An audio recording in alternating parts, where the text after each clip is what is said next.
ఒదిగిపోని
దేవునికి మహిమ కలుగుగా అందరూ రెండు చేతులపై కట్టి ప్రభువును ఘనపరుచు. హల్లెలూయా హల్లెలూయా. దేవుని నామానికి మహిమ కలుగుగాక. అందరూ కలిసి పాడదాం, తెలిసిన వరకు పాడండి. எனக்காக உயிர் தந்த பிராணநாயகா, எனக்காக உயிர் தந்த பிராணநாயகா, குற்றமேதும் செய்யாத புருஷோத்தமா,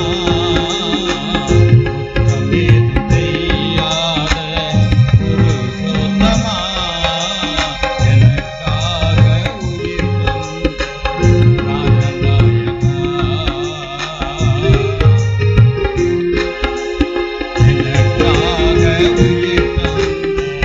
பிராணநாயகா, குற்றமேதும் செய்யாத புருஷோத்தமா, எனக்காக உயிர் தந்த பிராணநாயகா.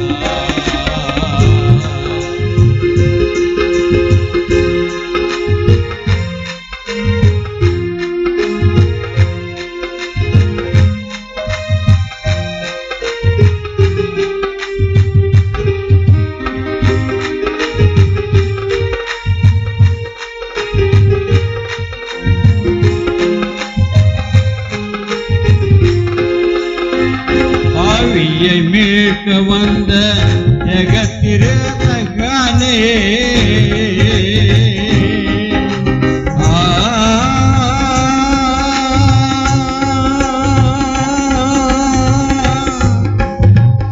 ஆவியை மீட்க வந்த ஜெகத்திரதகனே, குற்றவாளி என்று சொன்ன தியாகராஜனே, குற்றவாளி என்ற பட்டம் பெற்ற தியாகராஜனே, எனக்காக உயிர் தந்த பிராணநாயகா, எனக்காக உயிர் தந்த பிராணநாயகா, குற்றமேதும் செய்யாத புருஷோத்தமா, குற்றமேதும் செய்யாத புருஷோத்தமா, எனக்காக உயிர் தந்த பிராணநாயகா, பிராணநாயகா, பிராணநாயகா, இயேசு நாயகா.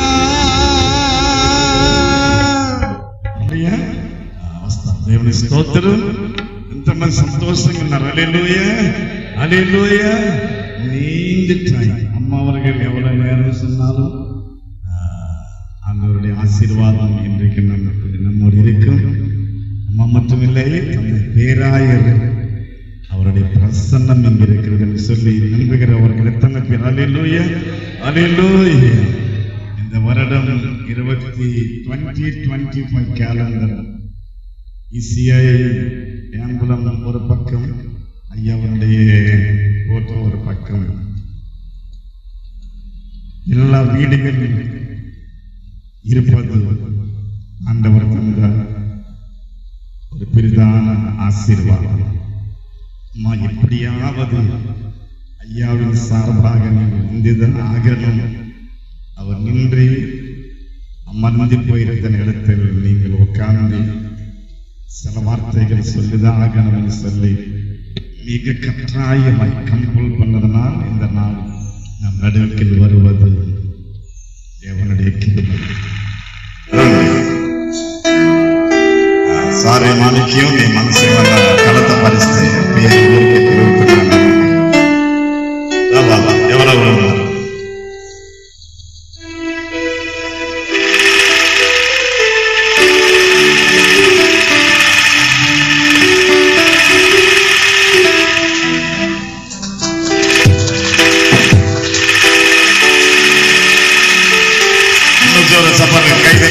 ஆண்டவர் நாமம் மகிமைப்படும்.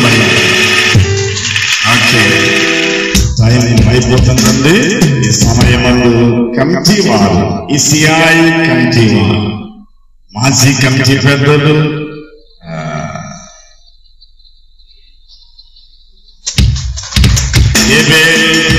గ్రూప్ సాల్వ వేసి నిఖిత అమ్మవారి student it's a great honour.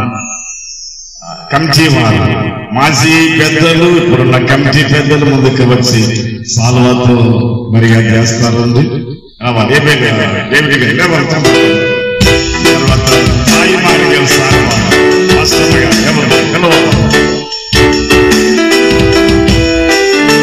మార్గల్ సాల్వాగా ముందుకు వచ్చి సాల్వా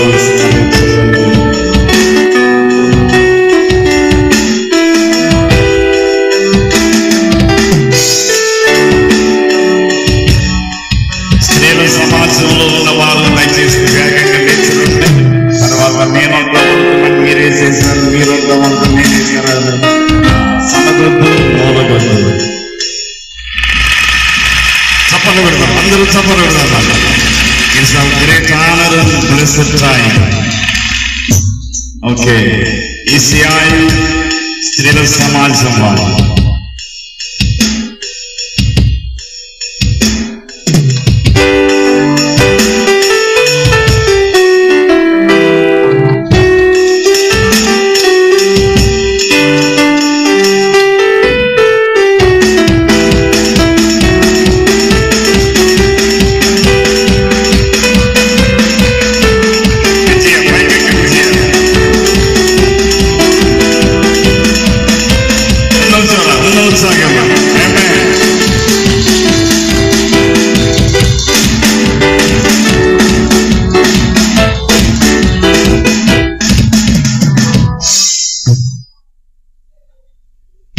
விசுவாசிக்கிறேன். ஒவ்வொரு வருடம் பிப்ரவரி மாதம் 26ஆம் தேதி நான் இருக்கிற இடத்தில் என் மகள் என்று இருக்கிறது சொல்லி பரலோகத்தில் இருந்து தந்தை பேராயர் பார்த்துக் கொண்டிருக்கிறார் சொல்லி விசுவாசிக்கிறவர்கள் கரங்களை தட்டி ஆண்டவர் நாமத்தை கனப்படுத்துவோமாக. அல்லேலூயா. இந்த உற்சாகமாய் அல்லேலூயா. glory to God. amen. ఇక మంచి సమయమందు దేవుని యొక్క మాటలు మనం ఆలకించుదాం. ఈ దినమందలి దైవ సందేశానికి ఆధారముగా ఏర్పరచబడిన పరిశుద్ధ పాఠ్య భాగం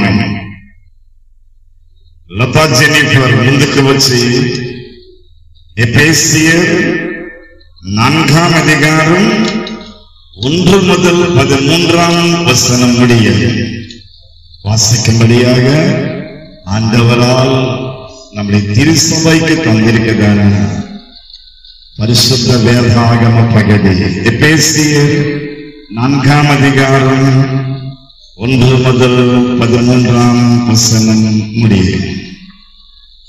దయచేసి తెలుగులో ఎఫెసీయులకు రాసిన పత్రిక 4వ అధ్యాయం 1 నుండి 13 వచనాల వరకు.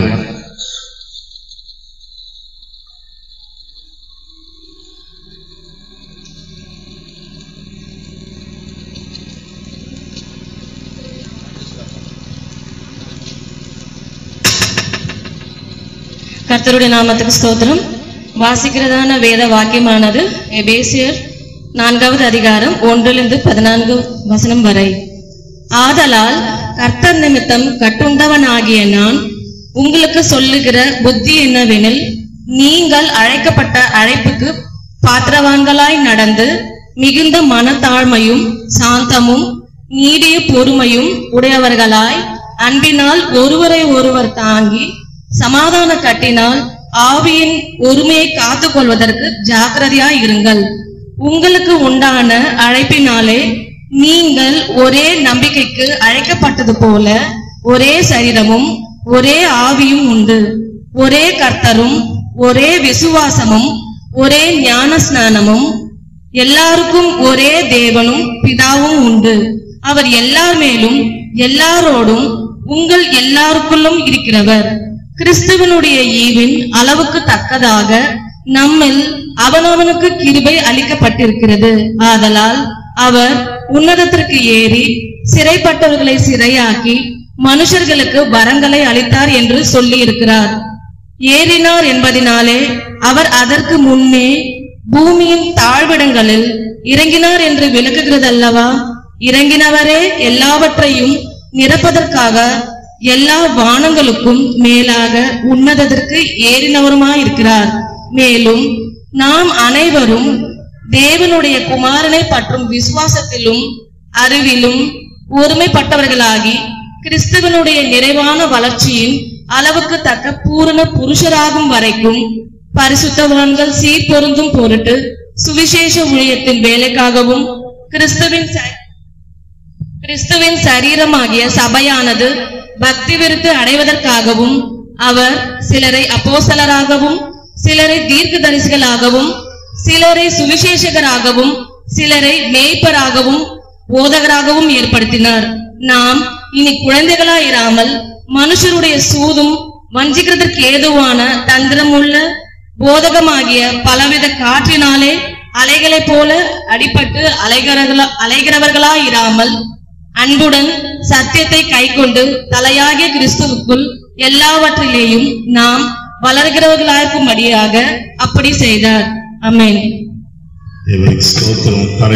நாம் கர்த்தரை நோக்கி பிரார்த்தனை செய்வோம். கூடூரி ராசி முந்துக்கு வச்சு வாசிக்கப்பட்ட வேத வசனங்களுக்காய் நம்மை ஜபத்துக்குள் வழிநடத்துவார். అందరూ ప్రార్థన చేసుకుందాం. ప్రభువా, నీ పరిశుద్ధ గ్రంథములో నుండి నాతో మాట్లాడు ప్రభువా. ఎందెంచెబలే உம்மை தேடி வந்தே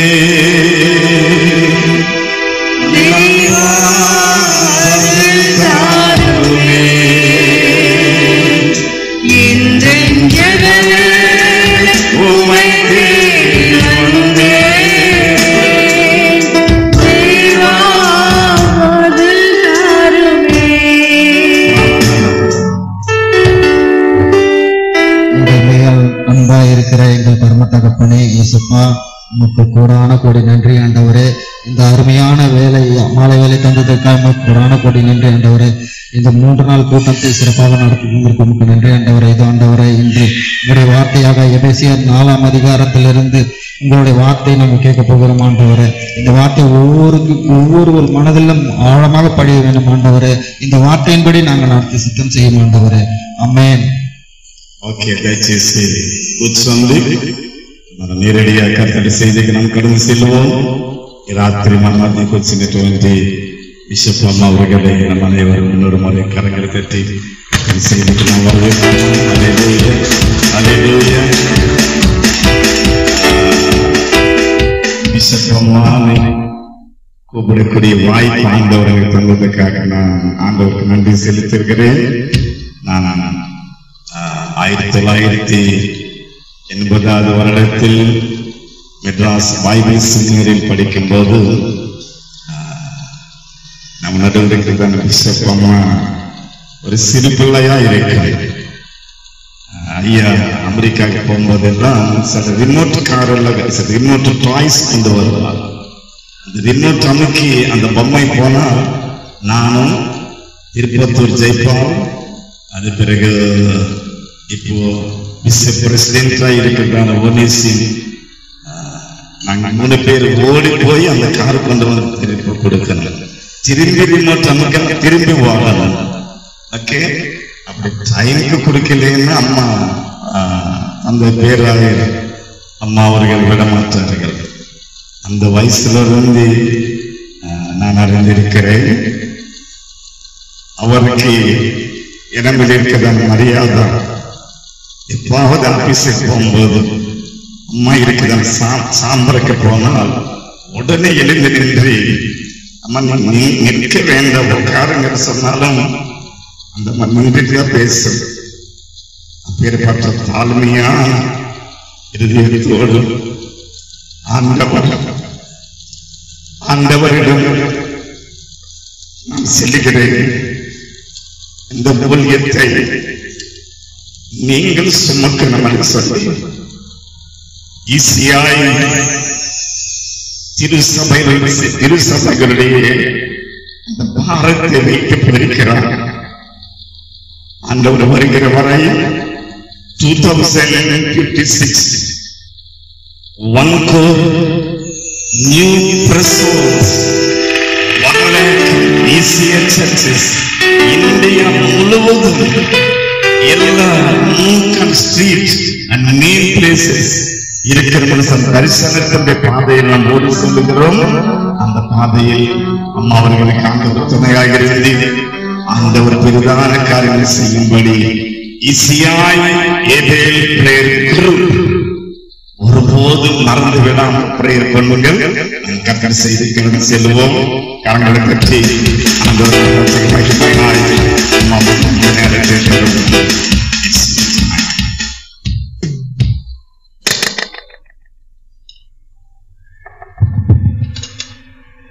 கர்த்தருடைய பிரசன்னத்தை சொல்றோம். இந்த அருமையான மாலை வேளையில் உங்களை பார்ப்பதில் மிகுந்த மகிழ்ச்சி அடைகிறேன். எனக்கு இந்த ஸ்லாக்ஸை கொடுத்த ஆண்டவருக்கும் என்னை அன்பாக அழைத்த ஸ்தல போதகர் அவருக்கும் என் அன்பின் வாழ்த்தினை தெரிவித்துக் கொள்கிறேன். ஆண்டவர் பெரிய பெரிய காரியங்களை செய்துள்ளவர். ஹல்லேலூயா. சாதாரணமான நம்மளை கொண்டு அசாதாரணமான காரியங்களை செய்ய தேவன் வல்லவராயிருக்கிறார். உயிருள்ள ஆண்டவரை நாம் சேவிக்கிறோம்.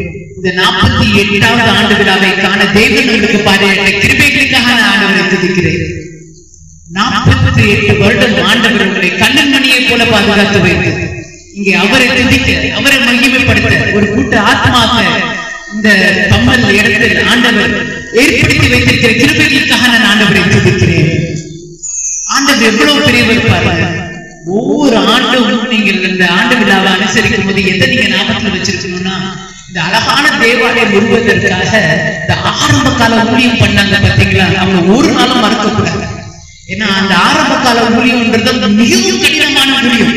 ஒவ்வொரு காலகட்டத்திலும் ஒவ்வொரு போதகர்கள் ஆண்டவருடைய நாம மகிமைக்காக ஒரு உன்னதமான ஊழியத்தை நிறைவேற்றியதுனால ஒவ்வொரு காலகட்டத்திலும் அந்தந்த மூப்பர்கள் அந்த ஊழியர்களோட இணைந்து ஊழியத்தை நிறைவேற்றியதுனால ஒவ்வொரு ஆண்டும் ஒவ்வொரு காலகட்டத்திலும் எல்லா விசுவாசிகளும் ஆண்டவர் நாம மகிமைக்காக ஊழியத்தை நிறைவேற்றி செய்ததற்காக நம்ம அனைவரும் இந்த இடத்துல என்ன பண்ண முடியுதுங்க, ஆண்டவரை அனுசரிக்க முடிகிறது. ஹல்லேலூயா. அதனால ஒவ்வொரு போதகர்களுக்காக நான் ஆண்டவரை துதிக்கிறேன். இந்த 48 வருஷம் உள்ள போதகர்கள் மூப்பர்கள் விசுவாசிகள் அனைவருக்காக நான் ஆண்டவரை துதிக்கிறேன். உண்மையாகவே நம்மளுடைய மூத்த போதகர் ஐயா ரெவரண்ட் கேப்ரியல் ஐயாவுடைய ஆலயத்திற்கு வருவதற்கு எனக்கு ஒரு பெரிய ஒரு ஸ்லாக்கியம் ஆண்டவர் கொடுத்த ஒரு பெரிய ஒரு கிருபைன்றத நான் நினைக்கிறேன். ஏன்னா எனக்கு தகப்பன் ஸ்தானத்துல இருக்கக்கூடியவர்கள் அவங்களை பார்க்கும் போதெல்லாம் எனக்கு எங்க அப்பா தான் ஞாபகத்துல வரும். ஏன்னா எங்க அப்பாவோட இணைந்து நம்ம தந்தை பேராயர் ஐயாவுடன் இணைந்து ஆண்டவருடைய ஊழியத்தை உண்மையிலும் உத்தமமாக செய்த ஒரு அற்புதமான ஒரு தெய்வ மனிதர் ஐயா. அவர்களுக்கு ஒரு பலத்த கரோஷத்தை கொடுங்க பார்க்கலாம். எனக்கு ரொம்ப பிடித்தமான ஒரு போதகர் அவங்க. அதனால அவங்களை பார்க்கும் போது எனக்கு அது ரொம்ப ஒரு சந்தோஷத்தையும் உற்சாகத்தையும் அது கொடுக்கக்கூடியதா இருக்கு. அதனால ஐயா என்னை வர சொல்லும் போது எனக்கு ரொம்ப சந்தோஷமாயிடுச்சு. ஐயா கண்டிப்பா வந்துடுறேன் அப்படின்னு. ஆண்டவர் இந்த காரியத்தை வாய்க்க செய்திருக்கிறார். உங்க அனைவருக்கும் என் அன்பின் வாழ்த்துக்களை தெரிவித்துக் கொள்கிறேன். அருமையான மூப்பர்களுக்கும் இருக்கிற ஒவ்வொரு விசுவாசிக்கும் என் அன்பின் வாழ்த்துக்களை தெரிவித்துக் கொள்கிறேன். ஆண்டவர் பெரியவர், அற்புதங்களையும் அதிசயங்களும் நம் வாழ்க்கையில செய்யக்கூடியவர். ஐயா அவர்கள் தந்தை பேராயர் ஐயாவை குறித்து பேசினதுனால இந்த செய்தியோட ஆரம்பத்துல தந்தை பேராயர் ஐயா அவர்களுக்கு உங்களெல்லாம் எவ்வளவு பிடிக்கும்னு எனக்கு தெரியும். ஒரு சமயம் அவங்க ரொம்ப பலவீனமா இருந்த நேரத்துல, I think it's a few years ago, சில வருடங்களுக்கு முன்பாக இந்த இடத்துல வந்து கொஞ்சம் மயக்கமே அடிச்சு விழுந்தா கூட அவங்களுக்கு உங்களை பார்க்கணும், உங்க கூட கொஞ்ச நேரத்தை செலவு பண்ணணும்னு தந்தை பேராயர் ஐயா அவர்கள் மிகவும் பிரியப்படுவாங்க. அதனால அவர்களுக்கு ரொம்ப பிரியமான திருச்சபையில வந்து இந்த ஊழியத்தை நிறைவேற்றுவதில் எனக்கு ரொம்ப ஒரு சந்தோஷம். ஐயா அவர்கள் பாருங்க, ஆண்டவருடைய பெரிய கிருபையால ஒரு பிளாஷ்பேக் மாதிரி ஒரு கதை சொல்றேன். ஏன்னா இங்க ரிமோட் காரெல்லாம் சொல்லிட்ட உடனே எனக்கு பிளாஷ்பேக் மைண்ட் போயிடுச்சு. அந்த ஆரம்ப கால ஊழியம்ன்றது நான் எடுத்து சொல்லும்போது ரொம்ப கடினமான ஒரு ஊழியம். அந்த நேரத்துல பாத்தீங்கன்னா ECIல நான் சொல்றது நம்ம ஸ்தாபனத்துடைய மொத்த வரலாறே பாத்தீங்கன்னா 70 வருஷத்துக்கு உள்ளதான். அடுத்த வருஷம் தான் நம்ம 70வது ஆண்டு விழாவை அனுசரிக்க போறோம். 69 ஆண்டு வரலாறு தான் நம்மளுடைய மொத்த வரலாறு. ஆனா இந்த ஆரம்ப காலத்துல ஐயா அவர்கள் அந்த ஊழியத்துல இருக்கும்போது ஒரு 4-5 திருச்சபை தான் இருந்தது.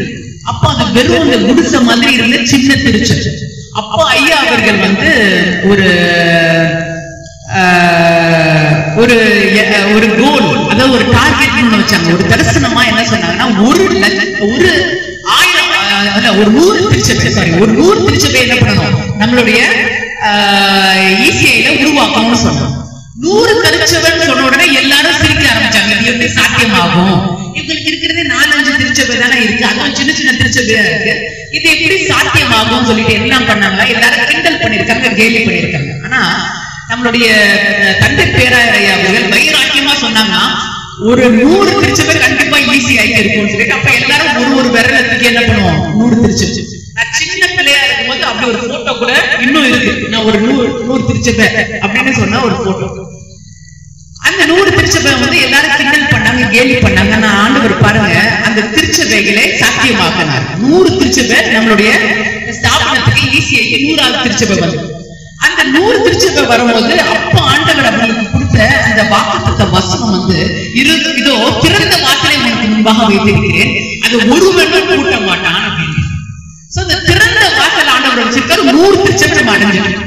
100 திருச்சபைக்கு அப்புறம் ஐயா என்ன சொன்னாங்கன்னா 1000 திருச்சபைன்னு சொன்னாங்க. உங்களுக்கு எல்லாம் ஞாபகத்துல இருக்குமான்னு தெரியல. இந்த 10 விரலத்துக்கு எல்லா இடத்துல என்ன பண்ணுவோம், 1000 அப்படின்னு சொல்லுவோம். 1000 திருச்சபை எல்லாரும் திருப்பி என்ன பண்ணாங்க, கிண்டல் பண்ணாங்க, கேலி பண்ணாங்க. என்ன சொன்னாங்கன்னா, இதெல்லாம் சாத்தியமாகாது, 1000 திருச்சபைலாம் இவங்க எப்படி போய் கட்டிடுவாங்க அப்படின்னு சொல்லி எல்லாரும் கிண்டல் பண்ணாங்க. ஆனா பாருங்க, ஆண்டவர் அப்ப கொடுத்த வாக்கு தத்தம் என்னன்னா, சின்னவன் 1000 சிறியவன் பலத்த சாத்தியமாவான். ஆண்டவர் கொடுத்த அந்த வாக்கு தத்தம் ஆமேன் என்றும் நிறைவேறிச்சு. 1000 திருச்சபைன்ற இலக்கை நம்ம என்ன பண்ணோம், அடைஞ்சோம். 1000 திருச்சபைன்ற இலக்கு அடைஞ்ச உடனே அதுக்கு அடுத்தது ஆண்டவர் ஐயா அவர்களுக்கு கொடுத்த தரிசனம் 2000 திருச்சபைன்னு என்ன பண்ணாங்க சொன்னாங்க. அப்ப எல்லாரும் இப்படி காட்டாங்க, இதுக்கு வேற ஏதோ அர்த்தம் செய்யுது, இப்படி சொன்னோம் எல்லாரும் 2000 அப்படின்னு.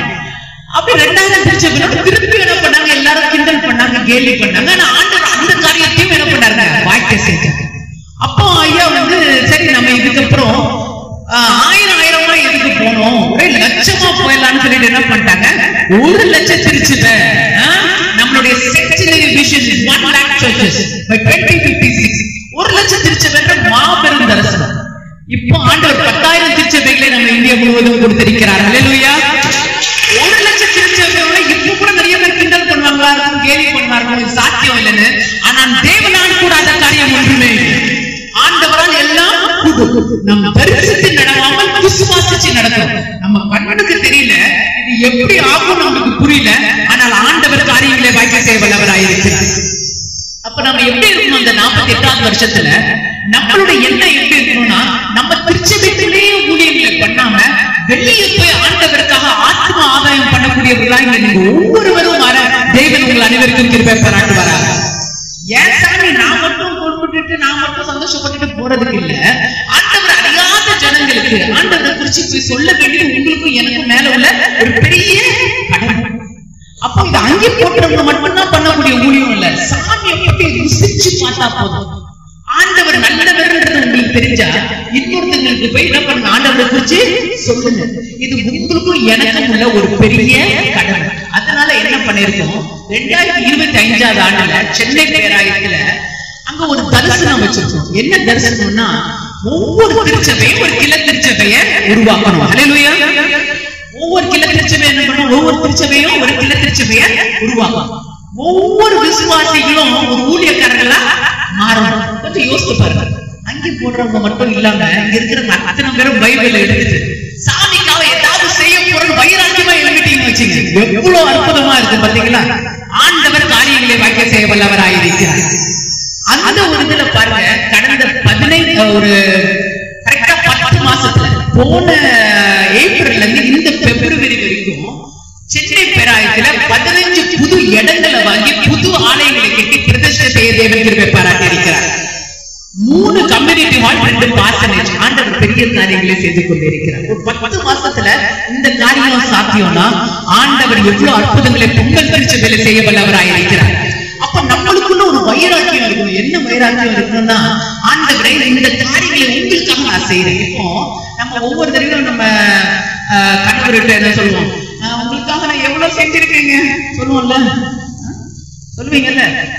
அவங்க என்ன சொல்லுவாங்க, உனக்காக நான் எவ்வளவு பண்ணிருக்கேன், என் உடம்பே போச்சு, நான் அவ்வளவு தூரம் உங்களுக்காக உழைக்கிறேன், காலைல இருந்து ராத்திரி வரைக்கும் உங்களுக்காக நான் உழைக்கிறேன், உங்களுக்கு கொஞ்சம் கூட ஒரு என் மேல மரியாதையே இல்லை சொல்லுவாங்கல்ல.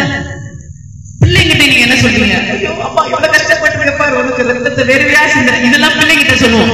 இப்போ நம்மளுடைய கணவர்கிட்டயோ இல்ல கணவன் மனைவிக்கிட்டயோ பிள்ளைங்கிட்டயோ நம்ம சொந்தக்காரங்கிட்டயோ அக்கா தங்கச்சி அண்ணன் தம்பி இவங்க எல்லார்கிட்டயும் நான் உங்களுக்காக இதை செய்யறேன் அதை செய்யறேன்னு சொல்லணும்.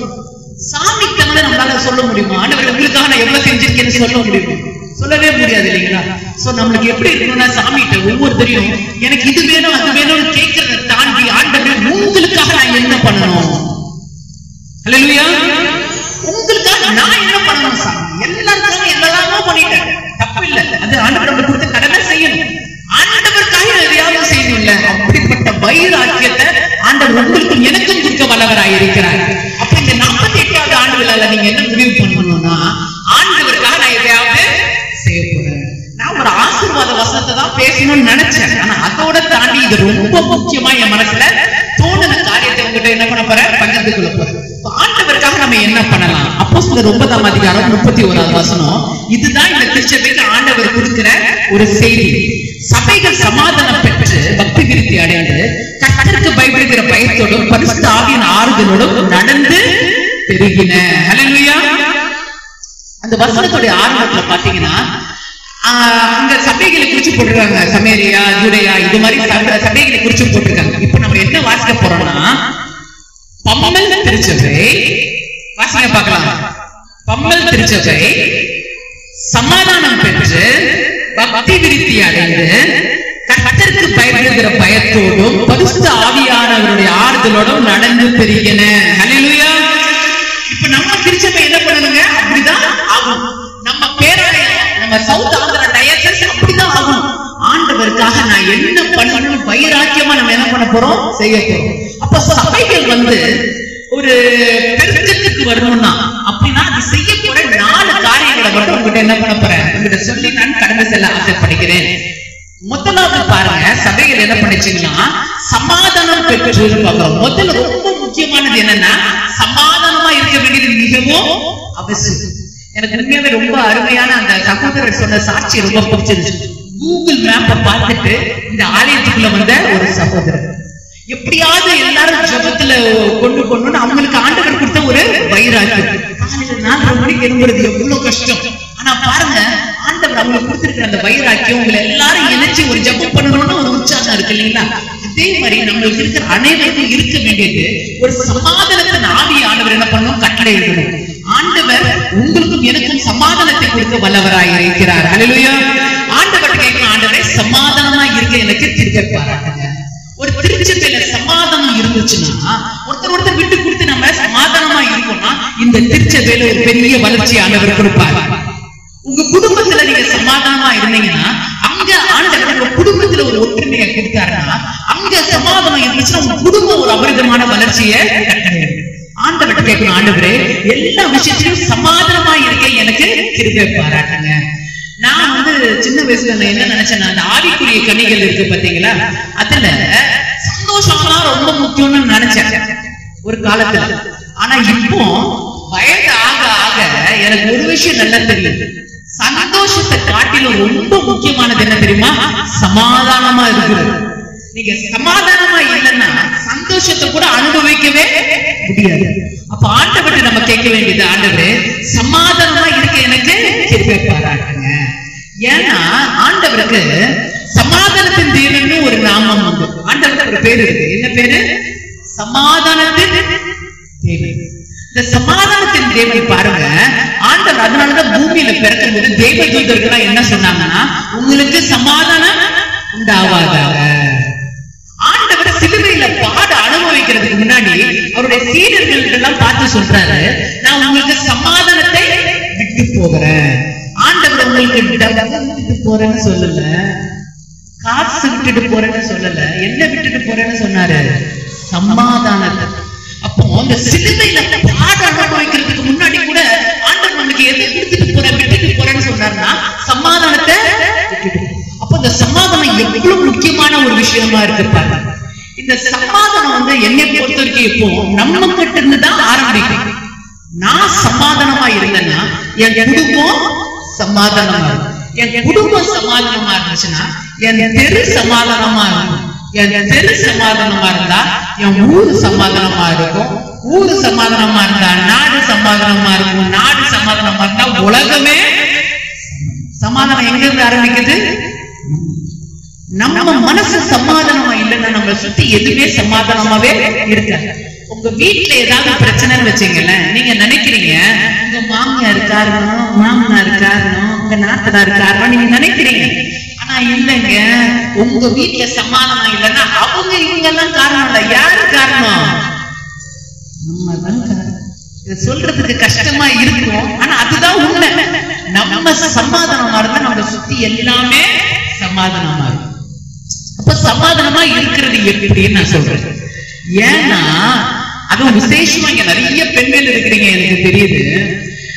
நம்ம பெண்களுக்கு குறிப்பா சமாதானமா எப்படி இருக்கணும்னு நல்லா தெரியும். ஒரு சின்ன உதாரணம் சொல்றேன்னு, இப்போ உங்க கணவர் உங்க வீட்டுல ஒரு ஃபங்க்ஷன் வச்சுக்கோங்க. உங்க வீட்டுல ஒரு ஃபங்க்ஷன், உங்க கணவரை கூட்டிட்டு போறீங்க. அங்க போறாங்க, அந்த இடத்துல உங்க தம்பி உங்க கணவருக்கு சரியா மரியாதை கொடுக்கல, சரியா பேசல, வணக்கம் சொல்லல, ஏதோ உங்க கணவருக்கு ரொம்ப டென்ஷன் ஆயிடுறாரு. சரியா வீட்டுல இருந்து உங்ககிட்ட சண்டை போடுறாரு. என்ன சொல்றது? என்ன உங்க தம்பி என் மேல கொஞ்சம் கூட மரியாதை இல்லை, இனிமேல் உன் வீட்டு ஃபங்க்ஷன் எதுக்குமே சிரிக்கிறது பார்த்தா ரொம்ப பாதிக்கப்பட்டிருப்பீங்க. யாரும் எதுவும் சொல்லி என்ன கூட்டிட்டு வரல, என்ன நானா சொல்றேன். இப்போ அப்போ நீங்க என்ன சொல்லுவீங்க? உங்க கணவர் அவ்வளவு கோபமா பேசுறாரு, உங்க தம்பி இப்படி பேசுறாரு, நீங்க என்ன சொல்லுவீங்க? என்னங்க நீங்க சின்ன பையன், அவனெல்லாம் பத்தி நீங்க இவ்வளவு தூரம் பேசுறீங்க, அவங்க உங்க மேல எவ்வளவு அன்பா இருப்பான் தெரியுமா? எங்கிட்ட எப்ப பார்த்தாலும் உங்களை பத்தி அவ்வளவு உயர்வா சொல்றாங்க, யாரு நினைச்சிருப்பான் இதெல்லாம் பெரிய விஷயமா அப்படின்னு சொல்லிட்டு அந்த பிரச்சனை அப்படியே நெருப்பு மாதிரி வர பிரச்சனையில என்ன ஊத்துவீங்க? தண்ணி அப்படியே ஊத்தி அந்த பிரச்சனைய. ஆனா அதே பிரச்சனை வேற மாதிரி வருதுன்னு வச்சுக்கல. நீங்க உங்க கணவர் வீட்டுக்கு போறீங்க, உங்க கணவருடைய தம்பி உங்க கணவருக்கு சரியா மரியாதை கொடுக்கல. அப்போ நீங்க வீட்டுல என்ன சொல்லுவீங்க? இவ்வளவுதானா உங்க மரியாதை? அப்பவுமே தெரியும் உங்க வீட்டுல உங்களுக்கு மரியாதையே கிடையாது. அவங்க யோசிக்காத விஷயத்த கூட நீங்க என்ன பண்ணிடுவீங்க? அவங்களை யோசிக்க வச்சிருவீங்க.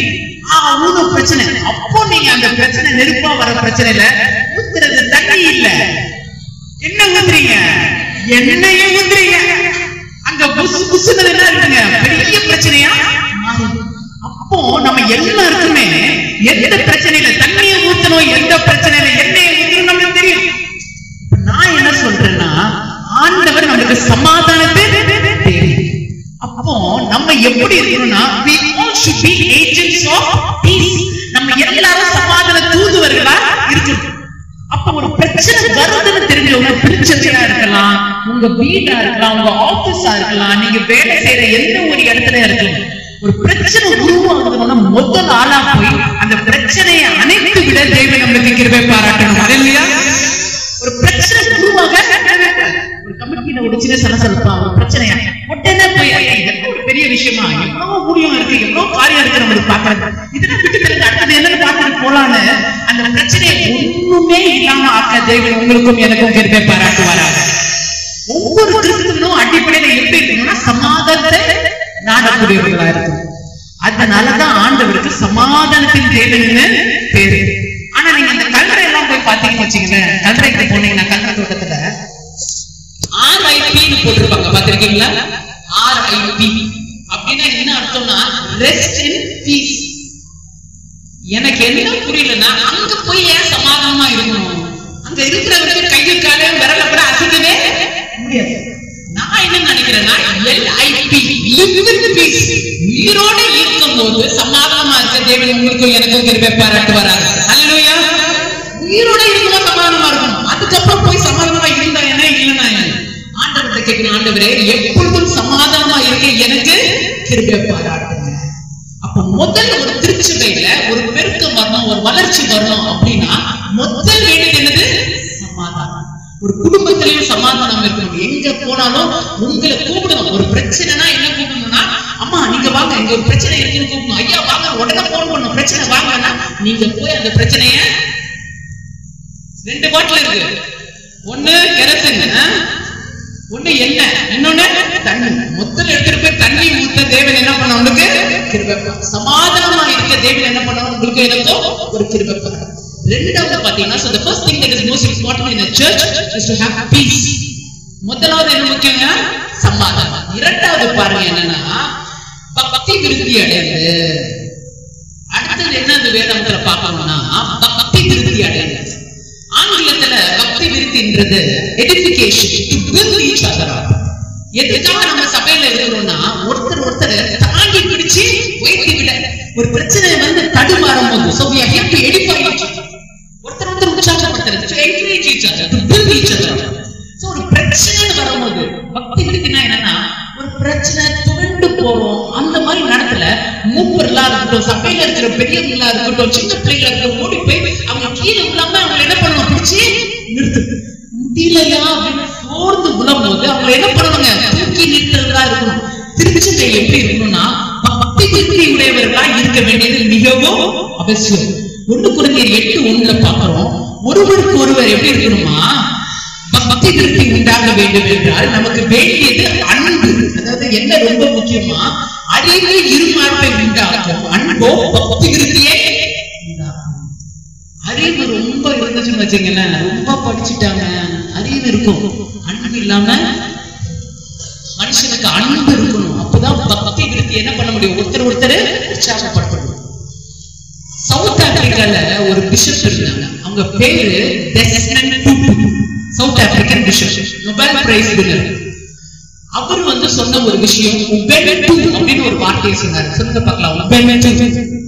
உபென்டுனா என்னன்னா நீ இல்லாம நான் இல்ல, நான் இல்லாம நீ இல்லன்னு அர்த்தம்.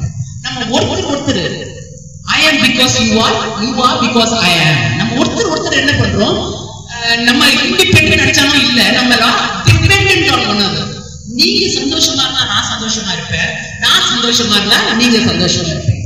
ஒருத்தங்க தட்டு மாறும்போது கஷ்டப்படும் போது நம்ம என்ன பண்ணணும், முதல்ல ஓடி போய் அவங்கள தூக்கி நிறுத்தக்கூடியவர்களா இருக்கும். நான் உங்ககிட்ட கேட்கிறேன், திருச்சியில நிறைய நேரம் என்ன ஒரு கஷ்டம் நடக்குதுன்னா, ஏதாவது ஒரு பிரச்சனை இருந்துச்சுன்னு வச்சுங்க, யாருக்காவது ஒரு சகோதரிக்கோ சகோதரனுக்கோ ஒரு பிரச்சனை இருந்துச்சுன்னா அவங்க சொல்ற காரியம் என்னதான் இருக்குன்னா, யாருக்கு வேணா தெரியட்டும், சர்ச்சில் தெரியக்கூடாது. நான் சொல்றது புரியுதாங்க? சர்ச்சில் மட்டும் இந்த பிரச்சனை நம்மளுக்கு இருக்குன்னு என்ன பண்ணக்கூடாது, தெரியாது. இது என்ன அர்த்தம்னு எனக்கு புரியல. எப்படி இருக்கணும்னா, யாருக்கு தெரியுதோ தெரியல, சர்ச்சில் உள்ளவங்களுக்கு சொல்லணும், நம்மளுக்காக ஜெபம் பண்ணுவாங்க, நம்மளை உற்சாகப்படுத்துவாங்க. அப்போ நம்மளை நீங்களும் நானும் எப்படி இருக்கணும்னா, ஒருத்தர் பக்தி விருத்தியில உற்சாகப்படுத்துறதுக்காக ஆண்டவர் உங்களையும் நியமிச்சிருக்கிறார். அல்லேலூயா. அப்போ ஒரு பிரச்சனை வந்தா என்ன பண்ணணும், நம்மளை தேடி வந்து உங்ககிட்ட ஜெபம் பண்ண தேவன் நம்மளுக்கு கிருபை பாராட்டுவார். அந்த அம்மாட்ட போனா போதும் ஜெபம் பண்ணுவாங்க, 4 வார்த்தை ஆலோசனை பேசுவாங்க, நம்மளுக்கு ஆசீர்வாதமா 4 வார்த்தையை சொல்லி அனுப்புவாங்கன்னு. அப்படிப்பட்டவர்களா இன்னைக்கு நீங்களும் நானும் என்ன பண்ணணுங்க இருக்கணும். அப்ப ஆண்டவர் நம்மகிட்ட எதிர்பார்க்கறது என்னன்னா ஒரு பக்தி விருத்தி எதிர்பார்க்கிறார். அதனாலதான் அப்போஸ்தலர் 4ஆம் அதிகாரம் 12-13 நம்ம பார்க்கிறோம். கிறிஸ்துவின் சரீரமாகிய சபையானது பக்தி விருத்தி அடைவதற்காகவும் அவர் சிலரை அப்போஸ்தலராகவும் சிலரை சுவிசேஷகராகவும் சிலரை மேய்ப்பராகவும் போதகராகவும் ஏற்படுத்தினார். அப்ப ஆண்டவர் ஒவ்வொருத்தருக்கும் ஒரு பக்கம் கொடுத்திருக்காரு. திருச்சபை அவங்க பங்கு எதுக்கு ஆண்டவர் கொடுத்திருக்கிறாருன்னா பக்தி விருத்தி அடைவதற்காக ஆண்டவர் என்ன பண்ணிருக்காரு, அந்த பங்கு கொடுத்திருக்காரு. அப்படின்ற அர்த்தம் என்னன்னா எந்த பிரதிபலனும் எதிர்பார்க்காம உங்களுக்கு நன்மை செய்யும். உங்ககிட்ட இருந்து எனக்கு எந்த நன்மையும் இல்லை, ஆனாலும் நான் என்ன பண்ண போறேன் உங்களுக்கு நன்மை. So you don't have to do anything, but I'm going to do something to you that will enrich your life. உங்க வாழ்க்கையை மேம்படுத்துறதுக்கு நான் என்ன பண்ண போறேன், எதையாவது செய்ய போறேன். அப்படி ஒருத்தர் உற்சாகப்படுத்தக்கூடியவங்களா இருக்க வேண்டியது மிகவும் அவசியம். என்ன பார்க்கிறோம், பக்தி விருத்திக்காக என்ன பண்றாருங்க, சபையானது பக்தி விருத்திக்காக இருக்கிறது. மூணாவதா நம்ம பார்க்கிறோம் கர்த்தர் மேல் பயம். மூணாவது என்ன வேணுமா, கர்த்தர் மேல் பயம். இங்க பயம் இல்லாதவங்க யாராவது இருக்கீங்களா? பாருங்க, யாருமே கை தூக்கல. ஏன்னா எல்லா மனுஷங்களுக்கும் மனசுக்குள்ள ஒரு பயம் டிக்கு டிக்கு டிக்குன்னு. பயம் இல்லாத மனுஷன் யாருமே.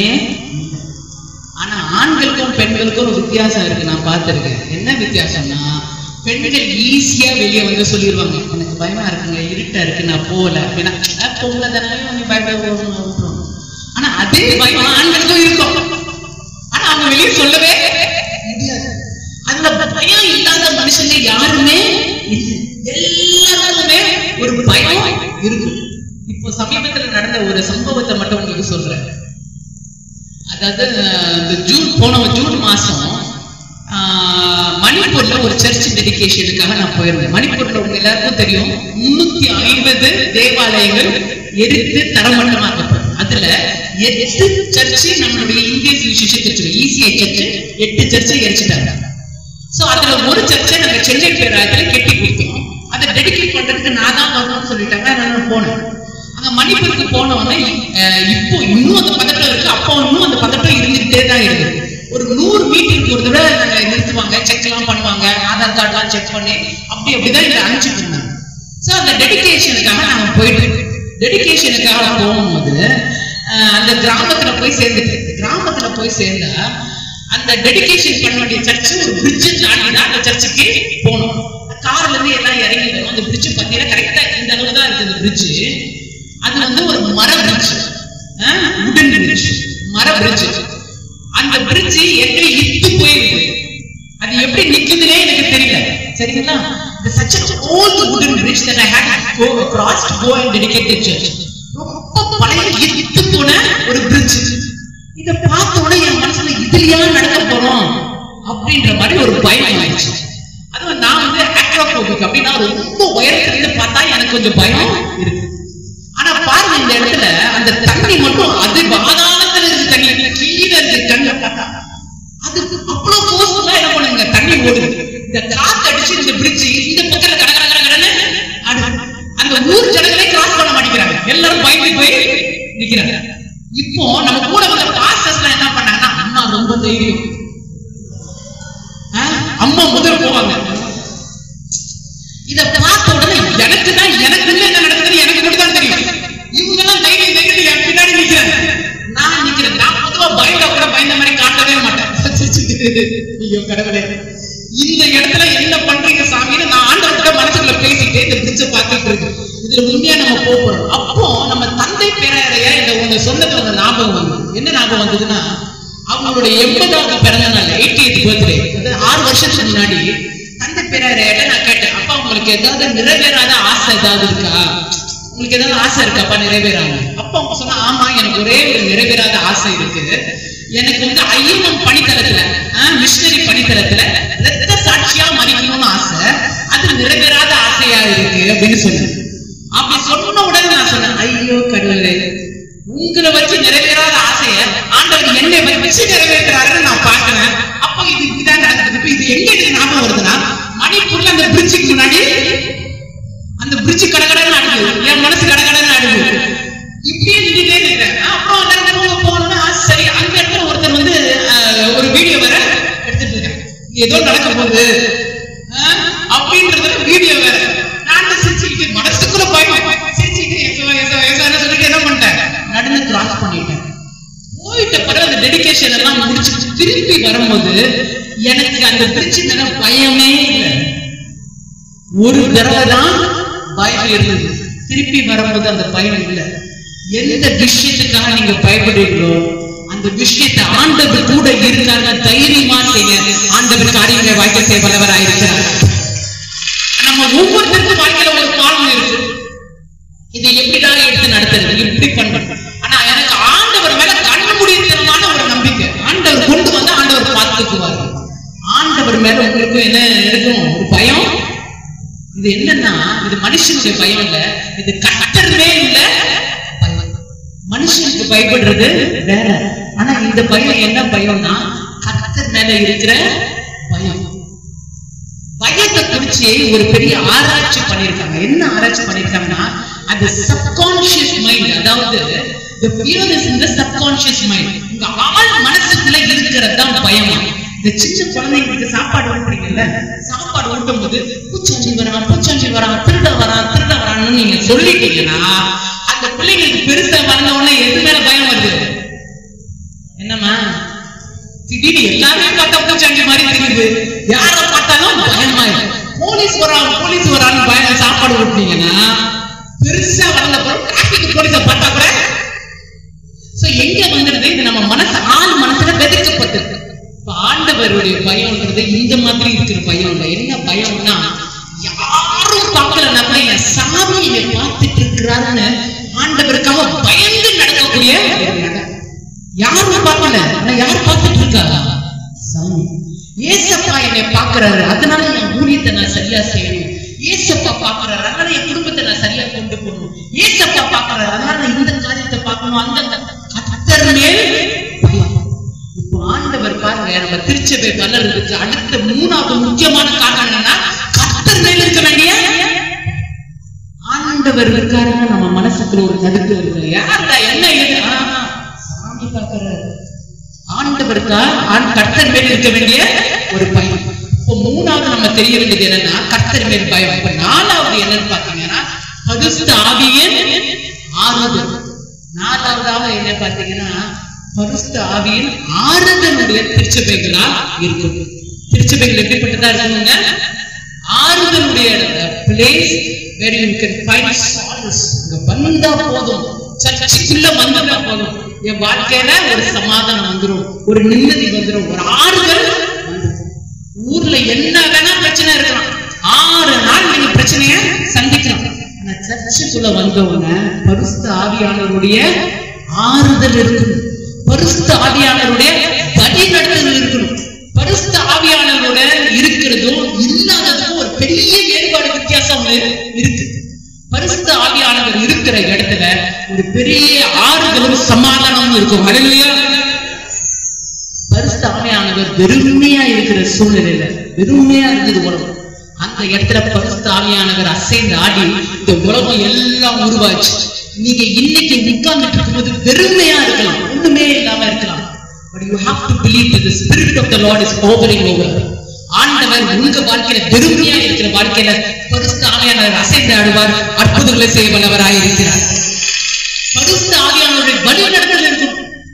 நீங்க என்னைக்காவது உணர்ந்திருக்கீங்களா? இங்க போகாத, இவங்கிட்ட பேசு, இவங்கிட்ட பேசாத, இங்க உட்காரு, இங்க உட்காராத, ஒரு குரல் உங்ககிட்ட கேட்டுட்டு இருக்கு பாத்தீங்களா? அதுதான் பரிசுத்த ஆவியானவருடைய குரல், அதுதான் பரிசுத்த ஆவியானவருடைய வழி நடத்துதல்.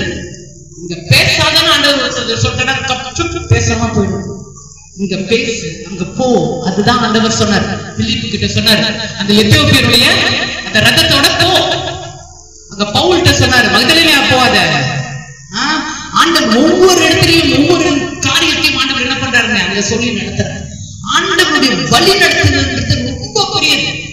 ஆண்டவர் ஒருத்தர் பரிசுத்த ஆவியானவர் இருக்காருன்னா அவர் தனியா தெரியாது. தானியேலுக்கு ஒரு விசேஷமான ஆவி இருந்தது வேதாகமம் சொல்லுது. எலியாக்கு ஆண்டவர் அந்த பரிசுத்த ஆவியானவர் ஒரு வேகத்தை கொடுக்கிறார், சிம்சோனுக்கு ஒரு வலிமையை கொடுக்கிறார். பரிசுத்த ஆவியானவர் வரும்போது அங்க தாவீது அவ்வளவு உற்சாகமா ஆண்டவர் என்ன பண்றாருங்க மகிமைப்படுத்துறாரு. பரிசுத்த ஆவியானவருடைய வழி நடத்துதல்னு இருக்கு. பரிசுத்த ஆவியானவரோட இருக்கிறதுனாலதான் பவுலால அத்தனை நிருபங்கள் எழுத முடிஞ்சது, அத்தனை திருச்சபைகளை சாதிக்க முடிஞ்சது. இன்னைக்கு ஆண்டவர் அதே பரிசுத்த ஆவியான ஆறுதல் உங்களுக்கும் எனக்கும் கொடுக்க தேவன் வல்லவர் ஆயிருக்கிறார். நம்மளுடைய திருச்சபைகள் எப்படி இருக்கும்னா ஆறுதலான இடங்களா, ஒரு பிரச்சனைனா ஆறுதல் சொல்ற இடமா இருக்கணும், ஆலோசனை சொல்ற இடமா இருக்கணும். கண்டிப்பாக இந்த 4 காரியங்கள் நம்ம வாழ்க்கையில இருக்கணும். நம்ம திருச்சபைகள் நடந்து பெருக தேவன் கிருபை பாராட்டுவார்.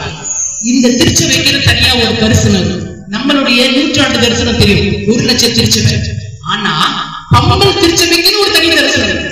என்ன தரிசனம் இருக்கணும்? இங்க பக்கத்துல உள்ள ஏதாவது கிராமத்துல ஆண்டவர் அறியாத இடத்துல ஊழியத்தை செய்து ஒரு தின திருச்சபை உருவாக்க தேவன் நமக்கு கிருபை பாராட்டணும்.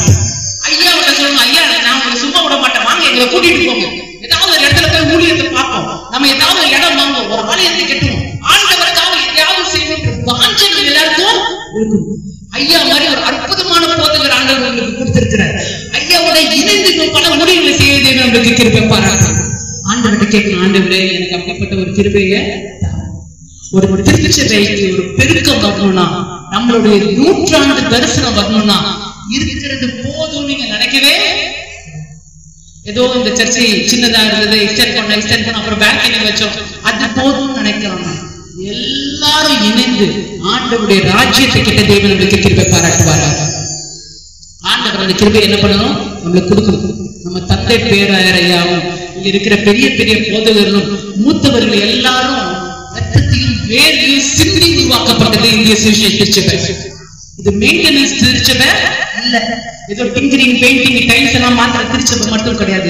எப்படிப்பட்ட திருச்சபையா நம்ம இருக்கணும்னா ஆண்டவருக்காக எதையாவது செய்கின்ற வைராக்கியம் உடையவர்களா இருக்கணும். அந்த இடத்துல சபை எப்படி பெருகிச்சுன்னா சமாதானம் பெற்று பக்தி விருத்தி அடைந்து கர்த்தரின் மேல் பயமும் பரிசுத்த ஆவியானவருடைய ஆறுதலும் இருந்ததுனால சபைகள் நடந்து பெருகின. ஆண்டவர் கண்டிப்பாக நம்மளுடைய திருச்சபைகளில் ஒரு பெரிய பெருக்கத்தை ஆண்டவர் கொடுப்பார். அல்லேலூயா. நம்மளுடைய மைண்ட் எப்படி மாறணும்னா எனக்கு நினைக்கிறதுக்கு அடுத்தது தாண்டி சாமிகிட்ட கேட்கறது தப்பு இல்லை. ஏன்னா நீங்களும் நானும் என்ன பண்ணணும், ஆண்டவர்கிட்ட கேட்காம வேற யார்கிட்ட கேட்க முடியும்? உங்களுக்கான தேவைகளை நீங்க கேளுங்க. ஆனா ஆண்டவர்கிட்ட நீங்களும் நானும் கேட்கலாம், சாமி உங்களுக்காக நான் என்ன பண்ணணும் சார்? ஏதாவது ஒரே ஒரு மனுஷனையாவது, ஒரே ஒரு மனிதர், ஒரு ஆத்மாக்கு ஆண்டவரை குறிச்சு சொல்லுங்க. ஆண்டவருடைய ஆலயத்துக்கு கொண்டு வர தேவன் உங்களுக்கு கிருபை பாராட்டும். இது ஆண்டவருக்காக நீங்க செய்யக்கூடிய உன்னதமான ஊழியமா இருக்கும். கர்த்தர் நம் அனைவரையும் ஆசீர்வதிப்பாராக. ஆமென். God bless you all. ఆశీర్వాదமான వార్తలు దేవుడు మన సంఘం వర్ధిల్లటానికి ప్రభు తన దాసరాల ద్వారా మాట్లాడిన దేవునికి మహిమ కలుగునగాక. ఆమేన్. అందరూ ఆమేన్. ఆత్మానంద పూర్ణులమై ఆమేన్. రెండు చేతుల పైకి ఆమేన్. ఓకే, 4 పిల్లర్స్ మనం எலும்பி கட்டுவோம், ஆண்டவருக்கு நாமத்தை மகிமைப்படுத்துவோம். இக்கு சமயம் தந்தை பேராயரைய பாடின பாடல் உன்னத தேவன் உன்னை அழைக்கிறார் என்ற பாடல் பாடும்போது தேவனை காணுக்கள் சேகரிச்ச ఉన్నత దేవుడు పిలచెను నిన్ను ఓ సంగమా త్వరపడు. ఉన్నత దేవుడు పిలచెను నిన్ను ఓ సంగమా త్వరపడు. ప్రతి జాతి జనలారా ప్రతి భాషకు సుందరా జయ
వీడిగలిగి కడది సెలవు జపం.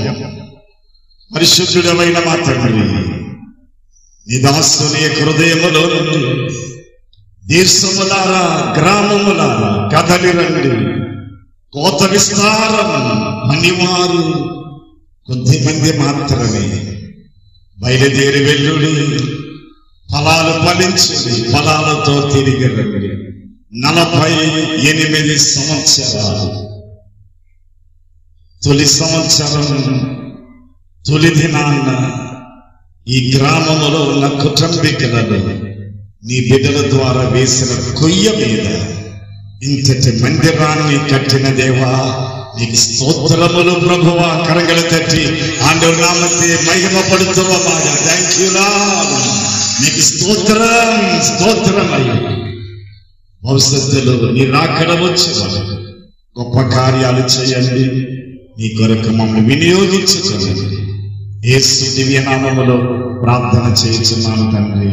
ఆమేన్. అందరము కలిసి నా ప్రాణమా, నా అంతరంగముల సమస్తమా, నా ప్రాణమా ఆయన చేసిన ఉపకారములలో దేనిని మరొక ఆశీర్వాదத்தை பெற்றுக்கொள்வோம். கர்த்தர் நம்மை நினைத்திருக்கிறார், அவர் ஆசீர்வதிப்பார். இஸ்ரவேல் குடும்பத்தை அவர் ஆசீர்வதிப்பார், அவர் ஆரோன் குடும்பத்தை ஆசீர்வதிப்பார். கர்த்தருக்கு பயப்படுகிற பெரியோரையும் சிறியோரையும் அவர் ஆசீர்வதிப்பார். கர்த்தர் உங்களையும் உங்க பிள்ளைகளையும் வர்த்திக்க பண்ணுவார். வானத்தின் பூமி உண்டாக்கின கர்த்தரால் நீங்க ஆசீர்வதிக்கப்படுவார்கள். கர்த்தரால் இயேசு கிறிஸ்துவின் கிருபை, பிதாவாகிய தேவனுடைய அன்பு, பரிசுத்த ஆவியானவருடைய அந்நியனமும் ஐக்கியமும் நம் அனைவரும் கூட இன்றும் என்றும் சதா காலமும் நிலைத்திருப்பதாக. ஆமென். ஆசீர்வாதங்கள்